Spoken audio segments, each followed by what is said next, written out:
ಈ ಬಾರಿ ಯುಗಾದಿ ಮತ್ತು ರಂಜಾನ್ ಹಬ್ಬಗಳು ದಿನ ಬಿಟ್ಟು ದಿನ ಬಂದಿವೆ. ಸೌಹಾರ್ದಯುತವಾಗಿ ಹಬ್ಬಗಳನ್ನು ತಾವೆಲ್ಲ ಆಚರಿಸಬೇಕು ಎಂದು ಅರಸೀಕೆರೆ ಡಿವೈಎಸ್ಪಿ ಗೋಪಿ ಕೋರಿದ್ದಾರೆ. ರಂಜಾನ್ ಮತ್ತು ಯುಗಾದಿ ಹಬ್ಬದ ಅಂಗವಾಗಿ ನಗರ ಪೊಲೀಸ್ ಠಾಣಾ ಸಭಾಂಗಣದಲ್ಲಿ ನಡೆದ ಶಾಂತಿ ಸಭೆಯಲ್ಲಿ ಡಿವೈಎಸ್ಪಿ ಗೋಪಿ ಅವರು ಮಾತನಾಡಿದರು. ಹಿಂದೂಗಳಿಗೆ ಯುಗಾದಿ ಮತ್ತು ಮುಸ್ಲಿಂ ಸಮುದಾಯದವರಿಗೆ ರಂಜಾನ್ ಪವಿತ್ರ ಹಬ್ಬಗಳು. ಎರಡೂ ಹಬ್ಬಗಳನ್ನು ಸಂಭ್ರಮ ಸಡಗರದಿಂದ ಆಚರಿಸಲಾಗುತ್ತದೆ. ಈ ಮೂಲಕ ಎಲ್ಲರೂ ಸಾಮರಸ್ಯವನ್ನ ಮೆರೆಯಬೇಕು. ಕಿಡಿಗೇಡಿಗಳು ಹರಡುವ ವದಂತಿಗಳಿಗೆ ಕಿವಿಗೊಡದೆ ಶಾಂತಿಯುತವಾಗಿ ಹಬ್ಬವನ್ನ ಆಚರಿಸಬೇಕು ಎಲ್ಲರೂ.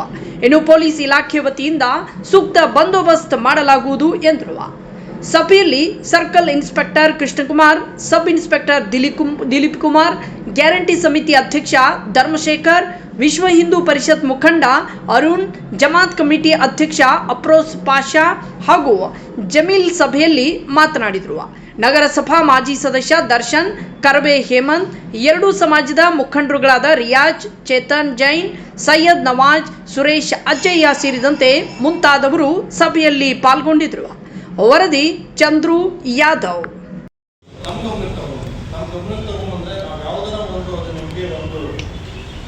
ಒಳ್ಳೆ ಗುಡ್ ರಿಸಲ್ಟ್ ಕೊಡ್ತೀವಿ. ಅದಕ್ಕೆ ಏನು ಮಾಡಬೇಕು ಅನ್ನೋದು ಸಜೆಷನ್ ಸಿಗುತ್ತೆ. ಅದ್ಬಿಟ್ಟು ಬೇರೆ ಏನಾದ್ರು ಹೇಳೋದಿದೆಯಾ? ಈಗೆಲ್ಲ ವಿಚಾರ ಗೊತ್ತಾಗಿದೆ. ಅದಾದ ನಂತರ ಶ್ರೀರಾಮನವಮಿ ಬರ್ತದೆ. ರಾಮನವಮಿಯಲ್ಲಿ ಮತ್ತೆ ಅದು ಬಿಟ್ಟು ರಾಮನ ವಿಗ್ರಹ ಇರ್ತಕ್ಕಂಥದ್ದು ಮೆರವಣಿಗೆ ಅಂತ ತಿಳ್ಕೊಂಡಿದ್ದೀವಿ. ಇರೋದ್ರಿಂದ ರಾಮನವಮಿಗೆ ಸಂಬಂಧಪಟ್ಟಂತೆ ಅದು ಮುಂದಿನ ದಿನಗಳಲ್ಲಿ ಯಾರು ಕಮಿಟಿನವರು ಇದ್ದಾರೆ ಅವ್ರ ಒಂದು ಅರ್ಜಿ ಕೊಡಿ, ನೀಟಾಗಿ ಫಾಲೋ ಅಪ್ ಮಾಡಿ. ಯಾವುದೇ ರೀತಿಯ ಗೊಂದಲ ಆಗೋದೇ ಬೇಡ, ಸಮಸ್ಯೆ ಮಾಡ್ಕೊಳ್ಳೋದೇ ಬೇಡ. ನಿಮ್ಮ ಪಕ್ಷ ಇದ್ದು ನೀವು ಇಟ್ಕೊಂಡೆ, ನಮ್ಮ ಪಕ್ಷ ಇದ್ದರೆ ಅವರು ಕೊಡಿ. ಯಾವುದೇ ರೀತಿಯಾದಂಥ ಯಾರಿಗೂ ಗೊಂದಲ ಆಗೋದೇ ಬೇಡ. ಯಾವುದನ್ನ ಏನಾದ್ರು ಇದ್ದರೆ ಸ್ವಲ್ಪ ಚೇಂಜಸ್ ಮಾಡಿ ಕಾನೂನು ಮತ್ತು ಸುವ್ಯವಸ್ಥೆಗೆ ಯಾವುದೇ ರೀತಿಯಾದ ಮುಖ್ಯ ಬರ್ದಂಗೆ ರೀತಿ ತಗೊಂಡು ನಾವು ನಿಮ್ಮನ್ನು ಗೈಡ್ ಮಾಡ್ಕೊಂಡು ಮಾಡ್ತೀವಿ. ಅಂಥದ್ದೇನಾದ್ರೆ ನಾವು ಮುಕ್ತವಾಗಿ ಮಾತಾಡ್ಬೋದು, ಮುಕ್ತವಾಗಿ ಬಂದು ಭೇಟಿ ಮಾಡ್ಬೋದು, ಇಲ್ಲ ಫೋನಲ್ಲಿ ಅಂತ ಮಾತಾಡ್ಬೋದು. ಬೇರೆ ಯಾರು ಇದ್ರೆ ಹೇಳೋದಿದ್ರೆ ಹೇಳ್ಬೋದು. ಎಲ್ಲರಿಗೂ ನಮಸ್ಕಾರ. ಈಗಿನ ನಾವು ಅರಸೀಕೆರೆ ನಗರ ಪೊಲೀಸ್ ಠಾಣೆಯಲ್ಲಿ ಮುಂಬರುವ ರಂಜಾನ್ ಹಬ್ಬ ಮತ್ತು ಯುಗಾದಿ ಹಬ್ಬ ಮತ್ತು ಇತರ ಹಬ್ಬಗಳ ಕುರಿತು ಈ ಸಭೆ ನಾಗರಿಕರ ಸಭೆಯನ್ನು ಕರೆದಿದ್ದೀವಿ. ಅದನ್ನು ಕೂಡ ಬಿಜಿ ಶೆಡ್ಯೂಲಲ್ಲಿ ನಮ್ಮ ಸಮಯಕ್ಕೆ ಸರಿಯಾಗಿ ಹಾಜರಾಗಿ ಸಭೆಯಲ್ಲಿ ವಿಚಾರ ವಿನಿಮಯ ಮಾಡಿದ್ದೀವಿ.